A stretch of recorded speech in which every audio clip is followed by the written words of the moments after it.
This is a story about capitalism. It's a system I love because of the successes and opportunities it's afforded me and millions of others. I started in my 20s trading commodities, cotton in particular, in the pits. And if there was ever a free market free-for-all, this was it, where men wearing ties but acting like gladiators fought literally and physically for a profit. Now, fortunately, I was good enough that by the time I was 30, I was able to move into the upstairs world of money management, where I spent the next 3 decades as a global macro trader.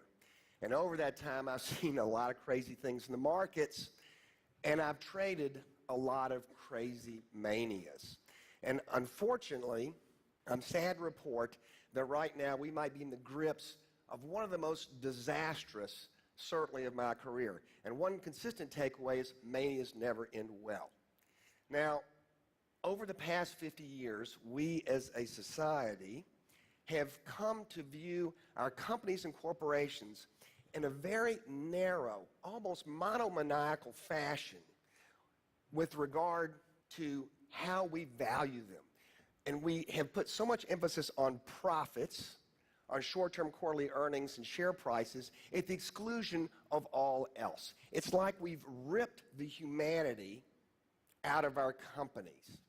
Now, we don't do that, conveniently reduce something to a set of numbers that you can play with like Lego toys. We don't do that in our individual life. We don't treat somebody based on, or value them based on their monthly income or their credit score. But we have this double standard when it comes to the way that we value our businesses. And you know what? It's threatening the very underpinnings of our society. And here's how you'll see. This chart is corporate profit margins going back 40 years as a percentage of revenues. And you can see that we're at a 40-year high of 12.5%. Now, hooray if you're a shareholder, but if you're the other side of that and you're the average American worker, then you can see it's not such a good thing. Now, higher profit margins do not increase societal wealth. What they actually do is they exacerbate income inequality. And that's not a good thing. But intuitively, that makes sense, right? Because if the top 10% of American families own 90% of the stocks, as they take a greater share of corporate profits, then there's less wealth left for the rest of society. Again, income inequality is not a good thing. This next chart, made by the Equality Trust, shows 21 countries from Austria to Japan to New Zealand. On the horizontal axis is income inequality. The further to the right you go, the greater the income inequality. On the vertical axis are non-social and health metrics. The more you go up that, the worse the problems are. And those metrics include life expectancy, teenage pregnancy, literacy, social mobility, just to name a few. Now, those of you in the audience who are Americans may wonder, well, where does the United States rank? Where does it lie on that chart?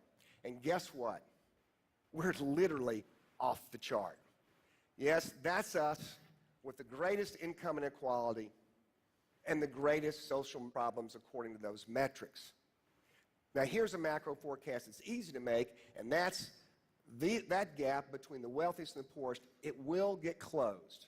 History always does it, and it typically happens in one of 3 ways, either through revolution, higher taxes, or wars. None of those are on my bucket list. Now, there's another way to do it, and that's by